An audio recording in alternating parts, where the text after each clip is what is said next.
I remember when we started, attempted to date. When was that? I think probably about 21 years ago.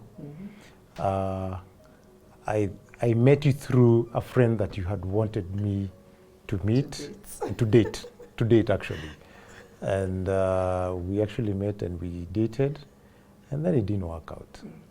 And then I came to cry on your shoulders and tell you this friend of yours who introduced me, it didn't work out.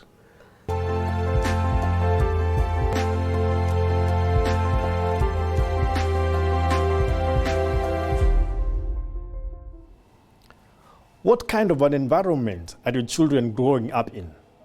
How is your marriage affecting your parenthood? Today we get to meet a couple, and not just a couple with their 3 amazing children, so that we can decode this. Welcome to Decoded. My name is Dayan Masinde. I am a relationship and marriage coach. Every week I sit down with different couples to find out what issues in their relationship or their marriage they need decoded. Welcome.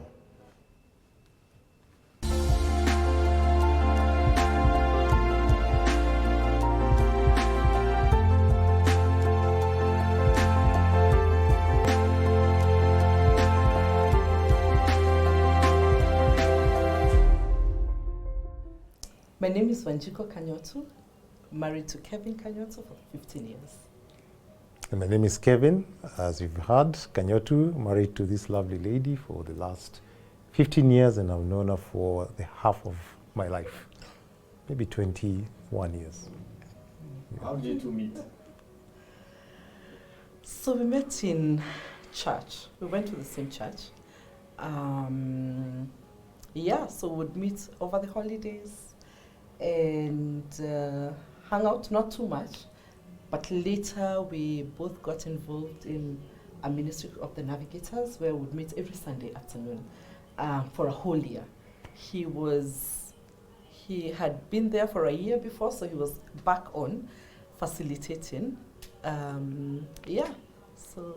was our... Yeah, that's where we met. But we had met earlier from our youth groups in church. So we put that aside, and then one thing led to another. We said, I guess we're still in each other's lives because we lived in the same area, same church.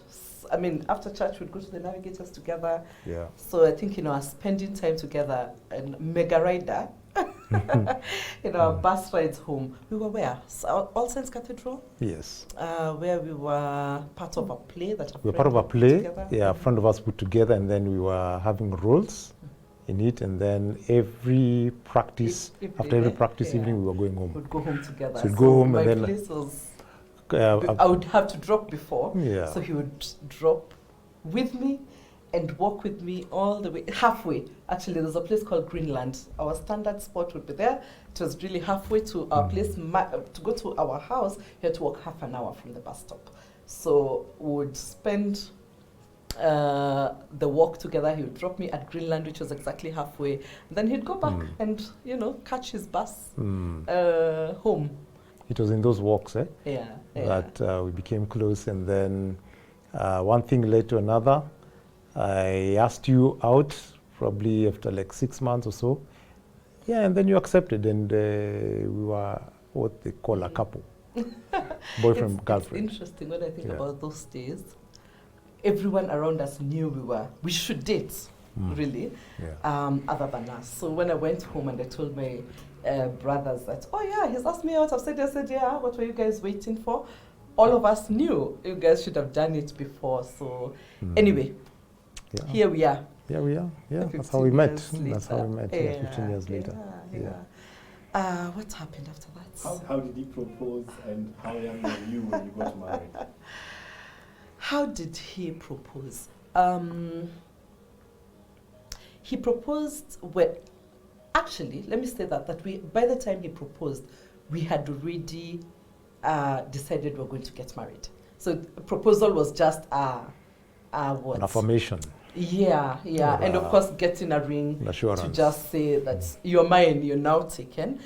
But we had been, for 2 years before that, we had worked with our mentor couple. his mentor couple, actually, his mentor and his wife had worked with us for 2 years. So it was us and another couple who ended up being our godparents and our best couple and the godparents of our children. So we used to meet 4 of us once a month with this couple, and they would just pour into our lives. And they ensure, for them it was necessary. Okay, I think we were once in one of us. So what they did is they also took us to older couples, and we hung out. In one of those meetings, the older, now we have 3 levels, so older than us, then 1 level before, they sent us to a field and told us, go sit out there, come back with a date for your wedding. For them, their worry was, you've dated for too long. What happens when you date for too long is that then you could either break up, spoil something, make a mistake. We were very clear that we wanted to honor God and be faithful, before marriage. So that was very clear. And they thought, where you guys are headed, you need a wedding date. So we had set our wedding date before the proposal, which was where? So the proposal was in Mombasa, and it happened, it was, I think, on one of those turnovers of from the new year, from the old year to the new year, it was the 31st. So I remember I was working in... I had gone away with my siblings. You had gone away with your siblings earlier, and then I was working until 31st. In one of the media houses here in Nairobi. And so I took a bus ride, and the night bus. Know about it. And you didn't know about it. So but you're working. So I told you I'm not going to make it for that coast trip because I'm working. So on 31st, I took the night bus and landed the New Year. So I crossed over a New Year in a bus ride. And then came to Mombasa. Then early in the morning, I went into the digs you guys were staying in, and I surprised you. But all your siblings knew, your sister and your brothers knew. I felt very played. Actually, that night when I called you, when, New Year, Happy New Year, I'm thinking, let me call him. He was like, oh, it's so noisy here, I'm working, I can't pick your call, and he hung up. And I was, anyway, quite deflated. Until I saw him that morning. He came and... everyone was there. My siblings were there. So I came, I surprised you, and then we went for lunch at the White Sands Hotel, and then I popped the question. I proposed to you, and you happily accepted. I happily accepted. We got married maybe that same year? Yes, that same year in July. Yes, 6 months later. Tell me what's so good about marriage. Marriage is an interesting journey because when you get to meet your other half, you're not too sure how it's going to turn out. You hear from friends, you hear from those who've gone before you, but you realize that both of you are so different and that you've never lived together, you've never made critical decisions together.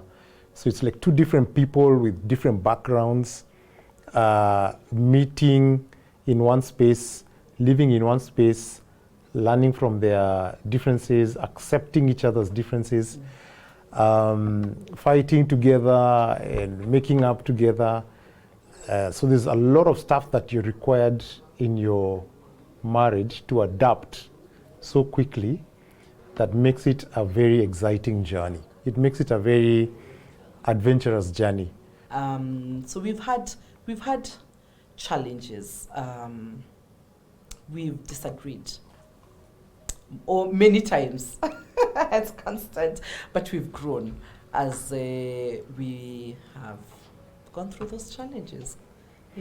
I would say some of the challenges then would be when you have the expectations of what marriage should be, or what a husband should do, what a wife should do, and those expectations are not met, either because of pressures of what you've seen your parents doing, how you grew up, or your friends or older couples, how they tell you marriage should be, and then when you enter into it and have the same expectations, you fall short of the expectations, and then you start those disagreements.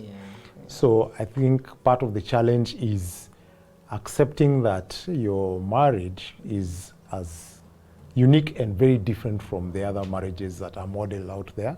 And it's up to you too to make sure that they work out right without comparing, without analyzing. Yeah. I think my standard line is that my shoe fits. I listened to a song, a very comical song that a guy did in a wedding, and he says, yeah, your shoe may be tight, it may have tears, but it fits, it's yours, so please wear your shoe. So this is my shoe, and he fits. I'm glad it fits. Yeah. Beautiful introduction. Oh. Hey, man.